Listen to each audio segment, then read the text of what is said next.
এই টেপিংটো বনোৱা টেপিং, এইটো মোৰ ভইচ নহয়। আৰু মই বিধানসভাতে এইবাৰৰ বিধানসভাত অসমৰ চিণ্ডিকেট সম্পৰ্কত মই এটা প্ৰস্তাৱ উত্থাপন কৰিছিলোঁ, ডিছকাশ্যন হৈছে।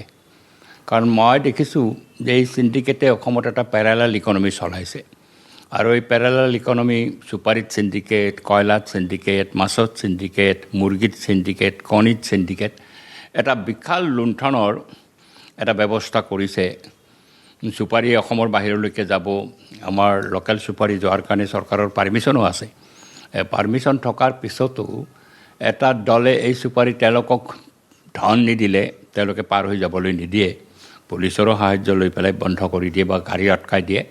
এই ধৰণৰ কৰ্মকাণ্ড চলি আছিল। হাজাৰ হাজাৰ কোটি টকা এনেকৈ লুণ্ঠিত হোৱাত মই এই চিণ্ডিকেটৰ বিৰুদ্ধে প্ৰস্তাৱ উত্থাপন কৰিছোঁ। আৰু মই যিজনৰ লগত কথা পতা বুলি এই টেপটো দিছে তেওঁৰ নাম এছেম্বলিত কৈছোঁ, হৰ্ষৰ নাম এছেম্বলিত কৈছোঁ, এই হৰেণ মহন্তৰ নাম কৈছোঁ, কয়লা চিণ্ডিকেটৰ কেইবাজনৰ নাম মই উল্লেখ কৰি পেলাই যে এইসকলে এই চিণ্ডিকেটটো চলাইছে।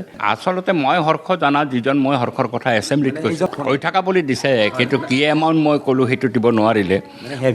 হেভি এমাউণ্ট বুলি কৈছে। এতিয়া হাইপথেটিকেলি যদি মই কওঁ পাৰ্টি এটাই পইচা চান্দা তোলাটো এনেইতো অপৰাধ নহয়, কিন্তু মই তাতে তেনেকুৱা কথা কোৱাও নাই আৰু মই তাৰ লগত কথা পতা নাই, মই চিনিও নাপাওঁ তাক। কিন্তু মই নামটো জানো ই চিণ্ডিকেটৰ মালিক, এজন মালিক হৰেণ মহন্তৰ লগতে এওঁ চুপাৰী চিণ্ডিকেট কৰে, বাকী কিছুমানে কয়লা চিণ্ডিকেট কৰে। আৰু মই এছেম্বলিত এই হৰ্ষৰ কথা কৈছোঁ, কিন্তু মই পাৰ্চনেলি তেওঁক চিনি নাপাওঁ, তেওঁৰ ফোন নম্বৰো মোৰ তাতে নাই।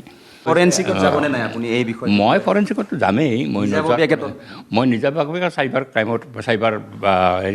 ক্ৰাইমত মই কেছ লছ কৰিম। এতিয়াতো আজি শনি ৰবিবাৰ, মই সোমবাৰত বিধানসভাৰ বিতৰ্কটো চাব বিচাৰিছোঁ, উত্তৰটো মুখ্যমন্ত্ৰী চাব বিচাৰিছোঁ কি কৰিব চিণ্ডিকেট সম্পৰ্কত।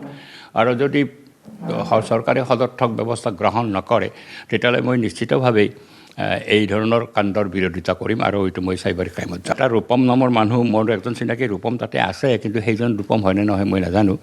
ৰূপমৰ নামটো আহিছে আৰু এনেকুৱা লাগিছে, ময়ো ভিডিঅ'টো চাইছোঁ যেন ৰূপমৰ ফোনৰ পৰাই কথাটো হৈছে, এনেকুৱা ধৰণৰ দেখুৱাইছে। কিন্তু মোৰ ফোন নহয়, মই ফোন কৰাও নাই আৰু মই তাক ফোন নম্বৰ নাজানো। আৰু এনেকৈ সজাইছে কথাটো, এতিয়া স্বাভাৱিকতে এইটো চাইবাৰ ক্ৰাইমত যাব। ফোনে যেতিয়া মই কৰা নাই, মই ৰূপমৰ লগত থকাৰ প্ৰশ্ন নাই। ৰূপম বিভিন্ন সময়ত মোৰ লগত থাকে, মই পাওঁ ল'ৰাজনক, সৰ্বগৌৰৰ ল'ৰা। যদি সিজন ৰূপম হয়, যদি অন্য কোনোবা ৰূপম মই নাজানো। কি কৰে ৰূপম? মই জনা ৰূপমজনে সৰু সুৰা ঠিকা কৰে, বাকী অন্য ৰূপম মই কোনোবা অন্য ৰূপমো হ'ব পাৰে। নিশ্চিতভাৱে এয়াই কৰিব লাগিব, নতুবা কিবা ধৰণে কিবা কৰিছে। আজিকালি টেকন'লজিত মই ইমান বুজিও নাপাওঁ, টেকন'লজি মই ইমান নাজানো, কিন্তু এইটো মই কোৱা নাই যেতিয়া, মই পইচা খোজা নাই যেতিয়া। আৰু আমি তেনেকৈ এই চুট থুৰৰ পৰা পইচা নলওঁ। এইবিলাক ৰাজনৈতিক কেৰিয়াৰত এনেকুৱা ফল্ছ ষ্টেটমেণ্ট দি পেলাই, ফল্ছ টিপিং কৰি পেলাই আমাৰ দীৰ্ঘজোৰা ৰাজনৈতিক কেৰিয়াৰত একো চেকা পেলাব নোৱাৰে, মানুহে জানে। আৰু এইবিলাক এই দুষ্ট চক্ৰৰ কাম। আৰু ইয়াত কোনোবা ওপৰৰ মানুহো জড়িত হৈ আছে, যিবিলাক টেকন'লজিকেলি চাউণ্ড বা যিবিলাকৰ এই ধৰণৰ চক্ৰ কৰাৰ ক্ষমতা আছে। নহ'লে এই চুপাৰী চিণ্ডিকেট কৰা কোনোবা হৰ্ষ বা কোনোবা হৰেণ মহন্তই এইটো কৰিব পাৰে বুলি মই নাভাবোঁ। এটা গভীৰ চক্ৰান্ত আছে আৰু সেই ষড়যন্ত্ৰটো তেওঁলোকে কি ৰূপলৈকে যায় চাওঁ, গভৰ্ণমেণ্টে কি ষ্টেণ্ড লয় সেইটোতো মই চাব লাগিব। সকলোৱে চিণ্ডিকেটৰ কথা কোৱাৰ লগে লগে এটা পেৰালেল ইকনমিত আঘাত পৰিছে, যিটো মই এই পেৰালেল ইকনমিটো বন্ধ কৰিব বিচাৰিছোঁ অসমত। আনেতো সাহস নকৰে, বহুতেই এই ধৰণৰ কথাত লিপ্ত হৈ থাকে কাৰণে সাহস নকৰে। মই সাহস কৰি পেলাই চিণ্ডিকেটৰ বিৰুদ্ধে প্ৰস্তাৱ এছেম্বলিত উত্থাপন কৰিছোঁ। এইটো ফৰ দ্য ফাৰ্ষ্ট টাইম মই আনিছোঁ। ক'ৰবাত দুই এটা অন্য বিষয় আহে, কিন্তু মই এজ এ হোল চিণ্ডিকেট ব্যৱস্থাটো ভাঙি দিয়াৰ কাৰণে, ইয়াক বন্ধ কৰাৰ কাৰণে মই প্ৰস্তাৱ আনিছোঁ। আৰু সেই প্ৰস্তাৱৰ ওপৰত এছেম্বলিত আলোচনা হৈছে, অন্য বিধায়কসকলেও অংশগ্ৰহণ কৰিছে আলোচনাত। আৰু সেই আলোচনাতে মই এই চিণ্ডিকেটৰ লগত যুক্ত এই হৰেণ মহন্ত বা হৰ্ষজিৎহঁতৰ নাম মই এছেম্বলিত কৈছোঁ। মই যদি তেওঁলোকৰ লগত পইচা পাতিৰ লেনদেনত থাকিলোহেঁতেন, মই এছেম্বলিত কেলৈ আহিলোহেঁতেন? এছেম্বলিততো অহাৰ প্ৰশ্নই নাহে।